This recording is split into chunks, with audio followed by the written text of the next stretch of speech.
ಒಮ್ಮೆ ಒಬ್ಬ ವ್ಯಕ್ತಿ ಅಧಿಕ ಚಿಂತನೆಯಿಂದ ತುಂಬಾ ಬಳಲುತ್ತಿದ್ದ. ಎಷ್ಟು ಪ್ರಯತ್ನ ಮಾಡಿದರೂ ಅವನಿಂದ ಯಾವುದರ ಮೇಲೂ ಗಮನ ಕೇಂದ್ರೀಕರಿಸಲಾಗುತ್ತಿರಲಿಲ್ಲ. ಅವನ ಮನಸ್ಸು ದಿನವೂ ಕ್ಷಣ ಕ್ಷಣವೂ ಅನೇಕ ಆಲೋಚನೆಗಳಿಂದ ಮೋಡವಾಗಿರುತ್ತಿದ್ದುದರಿಂದ ಕೆಲಸಗಳಲ್ಲಿ ಗಮನ ಹರಿಸಲು ಅಸಾಧ್ಯವಾಗಿತ್ತು.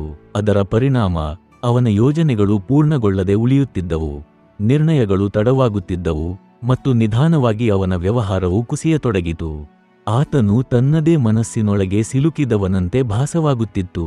ಒಂದು ದಿನ ಆತನು ಮನಸ್ಸಿನ ಅಶಾಂತಿಯನ್ನು ಇನ್ನೂ ಸಹಿಸಲಾಗದೆ ಪಟ್ಟಣದ ಹೊರವಲಯದ ಅರಣ್ಯದಲ್ಲಿ ವಾಸಿಸುವ ಝೆನ್ ಸನ್ಯಾಸಿಯ ನೆರವು ಕೋರಬೇಕೆಂದು ತೀರ್ಮಾನಿಸಿದ. ಸನ್ಯಾಸಿಯ ಗುಡಿಸಲುಗೆ ತಲುಪಿದ ಆತನು ವಿನಯದಿಂದ ನಮಸ್ಕರಿಸಿ, ಗುರುವೇ, ನನ್ನ ಮನಸ್ಸು ತುಂಬಾ ಅಶಾಂತವಾಗಿದೆ. ಇದು ಯಾವಾಗಲೂ ನಿಲ್ಲದೆ ಯೋಚಿಸುತ್ತಲೇ ಇರುತ್ತದೆ. ಕೆಲವು ಸಂದರ್ಭಗಳಲ್ಲಿ ಒಂದು ತೊಂದರೆಗೊಳಿಸುವ ಆಲೋಚನೆ ಅಷ್ಟು ಬಲವಾಗುತ್ತದೆ, ನಾನು ಆತಂಕವಾಗಿ ನಡುಗಿ ಹೋಗುತ್ತೇನೆ. ಅದನ್ನು ಹೇಗೆ ನಿಯಂತ್ರಿಸಬೇಕೆಂದು ತಿಳಿಯುವುದಿಲ್ಲ. ದಯವಿಟ್ಟು ನನಗೆ ಸಹಾಯ ಮಾಡಿ ಎಂದು ಕೇಳಿಕೊಂಡನು. ಮಠಾಧೀಶರು ಒಂದು ಮಾತು ಆಡದೆ ಶಾಂತವಾಗಿ ಆತನ ಮಾತುಗಳನ್ನು ಕೇಳಿದರು. ಕೇಳಿ ಮುಗಿದ ನಂತರ ಸ್ವಲ್ಪ ಯೋಚಿಸಿ ನಿಂತು, ಬಾ, ನದಿಯ ಕಡೆಗೆ ಹೋಗೋಣ, ಅಲ್ಲೇ ಮಾತನಾಡೋಣ ಎಂದು ಹೇಳಿದರು. ಆ ಇಬ್ಬರು ನಡೆತೊಡಗಿದರು. ಮಾರ್ಗಮಧ್ಯೆ ಅವರು ಕೋಸುಂಬಳಕಾಯಿ ಬೆಳೆದಿದ್ದ ಒಂದು ಹೊಲದ ಬಳಿಯಿಂದ ಹೋದರು. ಸನ್ಯಾಸಿ ಒಂದು ಕೋಸುಂಬಳಕಾಯಿಯನ್ನು ಕಿತ್ತುಕೊಂಡು ಮುಂದಕ್ಕೆ ನಡೆದರು. ನದಿಯ ತೀರಕ್ಕೆ ತಲುಪಿದ ನಂತರ ಸನ್ಯಾಸಿ ನೀರಿನಲ್ಲಿ ಸೊಂಟದ ಮಟ್ಟಿಗೆ ಇಳಿದರು. ಆ ವ್ಯಕ್ತಿಯು ಹಿಂಬಾಲಿಸಿದ. ಮಠಾಧೀಶರು ಏನೂ ಹೇಳದೆ ತಮ್ಮ ಕೈಯಲ್ಲಿ ಹಿಡಿದಿದ್ದ ಕೋಸುಂಬಳಕಾಯಿಯನ್ನು ನೀರಿನೊಳಗೆ ತಳ್ಳಿದರು. ಅದು ತಕ್ಷಣ ಮೇಲಕ್ಕೆ ತೇಲಿ ಬಂದಿತು. ಅವರು ಮತ್ತೆ ಒತ್ತಿದರು, ಮತ್ತೆ ಅದು ಮೇಲೇರಿತು. ಅವರು ಎಷ್ಟು ಬಾರಿ ಒತ್ತಿದರೂ ಕೋಸುಂಬಳಕಾಯಿ ಮೇಲಕ್ಕೆ ತೇಲಿ ಬಂದೇ ಬರುತ್ತಿತ್ತು. ಇದನ್ನೆಲ್ಲ ನೋಡುತ್ತಿದ್ದ ಆ ವ್ಯಕ್ತಿ ಗೊಂದಲಗೊಂಡು, ಗುರುವೇ, ನೀವು ಏನು ಮಾಡುತ್ತಿದ್ದೀರಿ ಎಂದು ಕೇಳಿದ. ಸನ್ಯಾಸಿ ಶಾಂತವಾಗಿ, ಈ ಕೋಸುಂಬಳಕಾಯಿಯನ್ನು ನೀರಿನೊಳಗೆ ಮುಳುಗಿಸಲು ಯತ್ನಿಸುತ್ತಿದ್ದೇನೆ, ಆದರೆ ಇದು ಮರುಮರು ಮೇಲೇಳುತ್ತಿದೆ, ಇದು ಏಕೆ ಕೆಳಗೆ ಉಳಿಯುವುದಿಲ್ಲ ಎಂದು ಪ್ರಶ್ನಿಸಿದರು. ಆ ವ್ಯಕ್ತಿ ಉತ್ತರಿಸಿದ, ಗುರುವೇ, ಅದು ಅಸಾಧ್ಯ.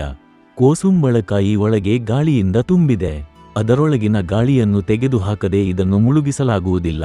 ಸನ್ಯಾಸಿ ನಗುತ್ತಾ, ಸರಿ, ಇದೇ ನಿನ್ನ ಪ್ರಶ್ನೆಯ ಉತ್ತರ ಎಂದು ಹೇಳಿದರು. ಅವರು ಕೋಸುಂಬಳಕಾಯಿಯನ್ನು ಸ್ವಲ್ಪ ಎತ್ತಿ, ಈ ಕೋಸುಂಬಳಕಾಯಿ ನಿನ್ನ ಮನಸ್ಸಿನಂತೆ. ನೀನು ಯಾವಾಗಲೂ ಆಲೋಚನೆಗಳನ್ನು ತಳ್ಳಿಹಾಕಲು ಪ್ರಯತ್ನಿಸಿದರೆ ಅವು ಮತ್ತೆ ಮತ್ತೆ ಮೇಲಕ್ಕೆ ಬರುತ್ತಲೇ ಇರುತ್ತವೆ. ಬಲವಂತವಾಗಿ ಅವನ್ನು ನಿಲ್ಲಿಸಲಾಗುವುದಿಲ್ಲ ಎಂದು ಹೇಳಿದರು. ನಂತರ ಕೋಸುಂಬಳಕಾಯಿಯನ್ನು ತಟ್ಟುತ್ತಾ, ಇದರೊಳಗಿನ ಗಾಳಿ, ಇದು ನೀನು ನಿನ್ನ ಮನಸ್ಸಿಗೆ ತುಂಬಿಕೊಂಡಿರುವ ಎಲ್ಲದರಂತೆ, ಪ್ರಭಾವಗಳು, ನಕಾರಾತ್ಮಕತೆ, ಚಿಂತೆಗಳು, ಭಯಗಳು. ನೀನು ಕೋಸುಂಬಳಕಾಯಿಯನ್ನು ಕತ್ತರಿಸಿ ಅದರ ಗಾಳಿಯನ್ನು ಬಿಡಬಹುದು, ಆದರೆ ನಿನ್ನ ಮನಸ್ಸನ್ನು ಹಾಗೆ ತೆರೆಯಲು ಸಾಧ್ಯವಿಲ್ಲ ಎಂದರು. ಆ ವ್ಯಕ್ತಿ ಇನ್ನೂ ಕುತೂಹಲದಿಂದ, ಗುರುವೇ, ಹಾಗಾದರೆ ನಾವು ಈ ಆಲೋಚನೆಗಳನ್ನು ತೆಗೆದುಹಾಕಲು ಸಾಧ್ಯವಿಲ್ಲವೆಂದಾದರೆ ಅವನ್ನು ಹೇಗೆ ಕಡಿಮೆ ಮಾಡಬೇಕು ಎಂದು ಕೇಳಿದ. ಸನ್ಯಾಸಿ ಕೋಸುಂಬಳಕಾಯಿಯನ್ನು ನೀರಿನಲ್ಲಿ ಬಿಟ್ಟರು. ಅದು ನಿಧಾನವಾಗಿ ದೂರಕ್ಕೆ ತೇಲಿತು. ನೀನು ನೋಡಿದೆಯಾ ನಾನು ಏನು ಮಾಡಿದೆನು? ಅವನ್ನು ತಳ್ಳುವಿಕೆಯನ್ನು ನಿಲ್ಲಿಸಿದೆ. ಅದು ಸ್ವತಃ ದೂರಕ್ಕೆ ತೇಲುತ್ತಿದೆ. ಅವರು ಮುಂದುವರಿಸಿ, ನಮ್ಮ ಆಲೋಚನೆಗಳು ಹೀಗೆಯೇ, ಅವನ್ನು ತಳ್ಳಿಹಾಕಲು ಪ್ರಯತ್ನಿಸಿದರೆ ಅವು ಇನ್ನೂ ಬಲವಾಗಿ ಬರ್ತವೆ. ಆದರೆ ನೀನು ಅವನ್ನು ಶಾಂತವಾಗಿ ನೋಡುವುದನ್ನು ಪ್ರಾರಂಭಿಸಿದರೆ, ವಿರೋಧಿಸದೆ, ಹೆದರದೆ, ಅವು ನಿಧಾನವಾಗಿ ದೂರವಾಗುತ್ತವೆ. ಮನಸ್ಸನ್ನು ನಿಯಂತ್ರಿಸಲು ನೀನು ಏನನ್ನೂ ಮಾಡಬೇಕಿಲ್ಲ, ಕೇವಲ ಗಮನಿಸಬೇಕು. ಆಲೋಚನೆಗಳನ್ನು ಗಗನದಲ್ಲಿನ ಮಳೆಯ ಮೋಡಗಳನ್ನು ನೋಡುವಂತೆ ನೋಡಬೇಕು. ಆ ಮಾತುಗಳನ್ನು ಕೇಳಿದ ನಂತರ ಆ ವ್ಯಕ್ತಿಗೆ ಮೊದಲ ಬಾರಿಗೆ ಸ್ಪಷ್ಟತೆ ಕಂಡಿತು. ಮನಸ್ಸಿನ ಆಲೋಚನೆಗಳನ್ನು ನಿಯಂತ್ರಿಸಲು ಹೋರಾಡಬಾರದು, ಕೇವಲ ವೀಕ್ಷಿಸಬೇಕು ಎಂಬುದನ್ನು ಆತನು ಅರಿತುಕೊಂಡ. ಆ ದಿನದಿಂದ ಆತನು ತನ್ನ ಆಲೋಚನೆಗಳೊಂದಿಗೆ ಹೋರಾಡುವುದನ್ನು ನಿಲ್ಲಿಸಿದ. ಯಾವಾಗಲಾದರೂ ಚಿಂತಾಜನಕ ಆಲೋಚನೆಗಳು ಬಂದಾಗ ಅವನ್ನು ಶಾಂತವಾಗಿ ವೀಕ್ಷಿಸುತ್ತಿದ್ದ. ನಿಧಾನವಾಗಿ ಆ ಆಲೋಚನೆಗಳು ತಮ್ಮ ಶಕ್ತಿಯನ್ನು ಕಳೆದುಕೊಂಡವು. ಸ್ನೇಹಿತರೆ, ಅವನ ಮನಸ್ಸು ಶಾಂತವಾಯಿತು, ಗಮನಶಕ್ತಿ ಮರಳಿ ಬಂದಿದೆ, ಕೆಲಸ ಸುಧಾರಿಸಿತು ಮತ್ತು ಅವನ ವ್ಯವಹಾರವು ಚೇತರಿಸತೊಡಗಿತು. ಇಂದಿನ ಕಾಲದಲ್ಲಿ ಹೆಚ್ಚಾಗಿ ಪ್ರತಿಯೊಬ್ಬರೂ ಅಧಿಕ ಚಿಂತನೆಯಿಂದ ಬಳಲುತ್ತಿರುವುದು ಸತ್ಯ. ನಮ್ಮ ಮನಸ್ಸು ಒಂದು ಆಲೋಚನೆಯಿಂದ ಮತ್ತೊಂದು ಆಲೋಚನೆಗೆ ಹಾರಿ ಹೋಗುತ್ತದೆ. ಸಂಶೋಧನೆಗಳ ಪ್ರಕಾರ ಮಾನವನು ದಿನಕ್ಕೆ 60,000 ರಿಂದ 80,000 ಆಲೋಚನೆಗಳನ್ನು ಯೋಚಿಸುತ್ತಾನೆ. ಬಹುತೇಕ ಆಲೋಚನೆಗಳು ಅನಗತ್ಯ ಚಿಂತೆಗಳು, ಭಯಗಳು ಹಳೆಯ ಸ್ಮೃತಿಗಳು ಅಥವಾ ಕಲ್ಪಿತ ಸಮಸ್ಯೆಗಳು. ಇದು ಮನಸ್ಸಿನ ಶಾಂತಿಯನ್ನು ಕಳೆಗೊಳಿಸುತ್ತದೆ, ಏಕಾಗ್ರತೆಯನ್ನು ದುರ್ಬಲಗೊಳಿಸುತ್ತದೆ, ನಿರ್ಧಾರಗಳನ್ನು ಕಷ್ಟಪಡಿಸುತ್ತದೆ ಮತ್ತು ಕೊನೆಗೆ ಆತಂಕ, ಒತ್ತಡ ಮೊದಲಾದ ಗಂಭೀರ ಸಮಸ್ಯೆಗಳಿಗೆ ದಾರಿ ಮಾಡಿಕೊಡುತ್ತದೆ. ಇದರ ಒಂದು ದೊಡ್ಡ ಕಾರಣ ನಾವು ಪ್ರತಿದಿನ ಮನಸ್ಸಿಗೆ ನೀಡುತ್ತಿರುವ ಆಹಾರ. ನಾವು ನೋಡುವುದು, ಕೇಳುವುದು, ಓದುವುದು, ಅನುಭವಿಸುವುದು ಎಲ್ಲವೂ ಮನಸ್ಸಿನಲ್ಲಿ ಮುದ್ರೆಯಾಗುತ್ತವೆ.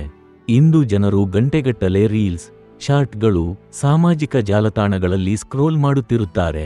ಆ ಯಾದೃಚ್ಛಿಕ ಚಿತ್ರಗಳು, ಧ್ವನಿಗಳು ಮನಸ್ಸಿನಲ್ಲಿ ಸಾವಿರಾರು ಮುದ್ರೆಗಳು ಉಳಿಸುತ್ತವೆ. ಇದರಿಂದಲೇ ಅಧಿಕ ಚಿಂತನೆಯ ಪ್ರಮಾಣ ಇದುವರೆಗೆ ಎಂದಿಗಿಂತ ಹೆಚ್ಚಾಗಿದೆ. ಮನಸ್ಸು ಸ್ವತಃ ಏನನ್ನೂ ಸೃಷ್ಟಿಸುವುದಿಲ್ಲ, ನಾವು ತುಂಬಿದುದನ್ನೇ ಮರುಮರು ಯೋಚಿಸುತ್ತದೆ. ಆದರೆ ಸನ್ಯಾಸಿ ನಮಗೆ ಹೇಳುವ ಮುಖ್ಯ ಪಾಠ ಏನೆಂದರೆ, ಮನಸ್ಸನ್ನು ಹೋರಾಡಿ ನಿಯಂತ್ರಿಸಲಾಗುವುದಿಲ್ಲ. ನೀನು ಆಲೋಚನೆಗಳನ್ನು ನಿಲ್ಲಿಸಲು ಹೋರಾಡಿದಷ್ಟು ಅವು ಇನ್ನೂ ಬಲವಾಗಿ ಬರುತ್ತವೆ. ಆದರೆ ನೀನು ಅವನ್ನು ಕೇವಲ ವೀಕ್ಷಿಸುತ್ತಾ ಹೋದರೆ ಅವು ನಿಧಾನವಾಗಿ ಮಾಯವಾಗುತ್ತವೆ. ಈ ಸರಳ ವೀಕ್ಷಣೆಯ ಅಭ್ಯಾಸವೇ ಮನಸ್ಸನ್ನು ನಿಯಂತ್ರಿಸುವ ನಿಜವಾದ ಗುಟ್ಟು. ಮನಸ್ಸು ಶಾಂತವಾದಾಗ ಗಮನ ಹೆಚ್ಚುತ್ತದೆ, ಏಕಾಗ್ರತೆ ಬಲವಾಗುತ್ತದೆ, ಕೆಲಸದ ಗುಣಮಟ್ಟ ಸುಧಾರಿಸುತ್ತದೆ ಮತ್ತು ಜೀವನವು ಸರಿಯಾದ ದಿಕ್ಕಿನಲ್ಲಿ ಸಾಗಲಾರಂಭಿಸುತ್ತದೆ.